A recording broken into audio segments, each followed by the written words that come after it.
माथे से मुकुट उतार लिया रानी ने, ये कहकर हे राजन अब इसके अधिकारी आप नहीं रहे। धीरे से राज मुद्रिका उतारकर राज वस्त्र कांधे पर उतरिए। धीरे से सर का लिया रानी ने, कहकर कि इसके अधिकारी आप नहीं रहे। हे देव, एक घटना हो गई है, अब आप राजा नहीं रहे। और ये राजदंड भी अब आपका नहीं रहा है। ये ध्यान रहे, अयोध्या का सिंहासन अब आपका नहीं रहा।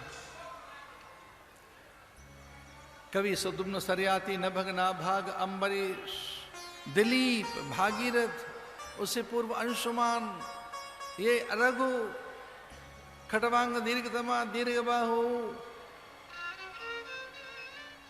आपके पिता अज और आप स्वयं दशरथ, वे सब देख रहे हैं। आपके आत्मसत्ता संपूर्ण देव ये जानते हैं। दिग दिगंत की में बिखरी ईश्वरीय सत्ता इस बात से परिचित हो चुकी है। धरती अंबर अग्नि जल वायु निहारिका नक्षत्रों तक ये बात पहुंच गई है। अब राजा तो नहीं रहे आप। अयोध्या का राज्य मेरा हो गया है, मेरे पुत्र भरत का है। मैंने पहला वर मांग लिया, अब भरत राजा है और ये मुकुट मेरे भरत का है, ये राज वस्त्र भरत के हैं। माथे से मुकुट उतारकर स्वर्ण थाल में, रत्न जड़ित थाल में रख दिया, ये मेरा है। राजा भयभीत हो गए। ऐसा लगा कि इसे धरा कहीं चली गई। धरा गई कहां, धरती गई कहां? वे रसातल में चली गई, पाताल में चली गई। मैं किस आश्रय में खड़ा हूं? बस कुछ प्राण जैसे हैं काया में, एक सन्निपात, निश्चेष्ट, निशब्द, बहुत गहरे आहत होकर गहरे मौन में राजा कि क्या हुआ?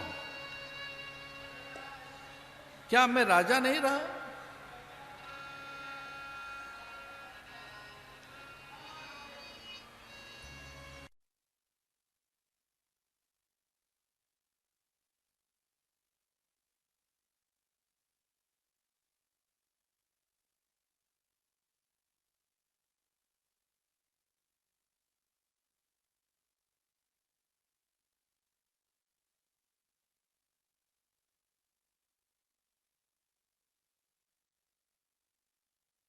पता है कि भगवान तो आएंगे नहीं धरती पर, वो अपने रूप में साधु को भेजते हैं।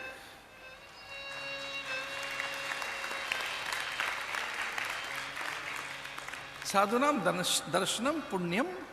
अरे साधु के दर्शन से पुण्य मिलता है भाई।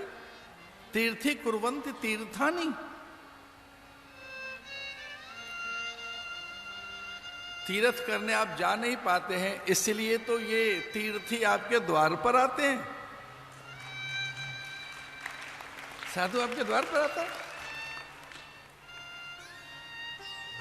मुदमंगल में संत समाज जो जग जंगम तीर्थ राजो। जंगम तीर्थ होता है साधु। जंगम माने चलता फिरता। जंगम का अर्थ क्या है? जो चलाए माने चलते फिरते तीर्थ हैं, कभी भी कहीं भी पहुंच जाएंगे। ऐसे साधु के दर्शन, उनका कोई आचरण, उनकी कोई प्रकृति कभी अहित नहीं करती है। साधु से कभी किसी का हित नहीं होगा। साधु तो होए ना कारज हानि। ये हमारे हनुमान जी का मत है। हनुमान जी ने कहा भाई साधु तो कभी हानि नहीं कर सकता, कभी नहीं।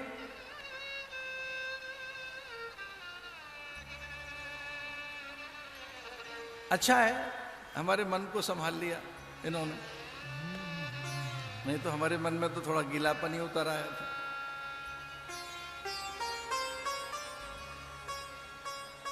देहु एक वर भरत टीका।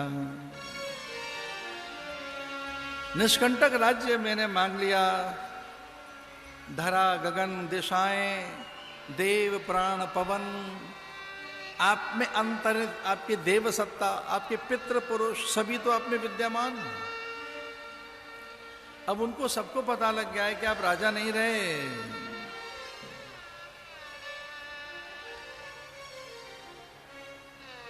एक ठगा हुआ सा राजा, उसे लगा कि अब अगले वर में प्राण मांगेगी क्या।